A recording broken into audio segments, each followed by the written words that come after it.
All right, let's jump right into it. We're going to tackle two really big questions today. First, what exactly is economics? And second, why do the people who major in it seem to make, well, so much money? Okay, let's start with a number that'll probably make you sit up. According to a pretty amazing study from two UC Berkeley economists, this is how much more an economics major earns over their career compared to whatever their second choice major was. Yeah, you're seeing that right. That is a truly life-changing amount of cash. So that really begs the question, right? What is this secret knowledge they have? What's the special sauce that makes an economics degree so incredibly valuable? Well, to find the answer, we have to go way deeper and understand what economics is really all about. And the best way to think about this is, well, like an onion. Seriously, we've got to peel back the layers, because the textbook definition just doesn't cut it. And yes, you heard me right. We're turning to the great philosopher, Shrek. Look, he was totally onto something big. To get a handle on a topic this complex, you can't just skim the surface. You've got to peel it back layer by layer. Okay, so let's peel back that very first layer. And here's the first surprise. Economics isn't really about money. It's about human nature. A cognitive psychologist named Timothy Miller put it perfectly. He said, we are basically hardwired to believe that if we can just get a little bit more of whatever it is we want, then we'll finally be happy. For real this time. You know that feeling, right? Well, this endless cycle is so fundamental to our psychology that it actually has a name, the hedonic treadmill. Think about it. We want something, we work for it, we get it, we enjoy it for, what, a minute? Then we adapt, and that desire for the next thing kicks right back in. This treadmill is the engine that drives what economists call our unlimited wants. So, there's layer one. Our wants are pretty much infinite. But that's only half the story, because that relentless desire runs headfirst into a massive, unmovable wall, a fundamental fact of life. And this right here is the central problem of economics, all boiled down. Our unlimited wants clashing with the world's very limited or scarce resources. This fundamental imbalance, this is scarcity. And that is the one problem that economics as a field was created to solve. And listen, this is not just some abstract theory in a textbook. I mean, just look at almost any major conflict around the globe. Fights over water, wars over oil, disputes over land. What are you really looking at? You're looking at the real-world, often brutal consequences of scarcity. It's the engine that drives so much global competition.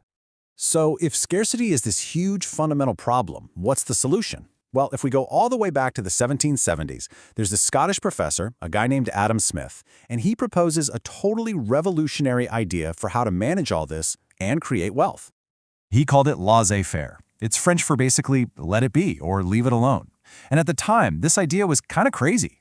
He was basically saying, what if, instead of a king or a government telling everyone what to do, we just left people free to pursue their own interests? Smith argued that this freedom would unlock a system that generates wealth like nothing the world had ever seen. It's a great theory for sure, but does it actually work in the real world?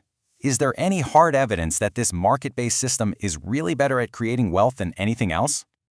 Well, take a look at this. This is maybe one of the most powerful natural experiments in all of human history. What you're looking at is the Korean Peninsula at night, from space. We're talking about one people, the same culture, the same history, but for over 50 years they've been split into two totally different economic systems. The free market south is literally glowing with activity, while the centrally planned north is almost completely dark. And if the image isn't stark enough, the data is just jaw-dropping. The average person in South Korea is nearly 20 times wealthier than their counterpart in the North, and in every single measurable way, from life expectancy to innovation, the market system just generated vastly more prosperity. It's not even close. Okay, so the evidence seems pretty clear. Markets are incredible engines for creating wealth. But that raises the ultimate question, doesn't it? Does all that wealth actually make us any happier?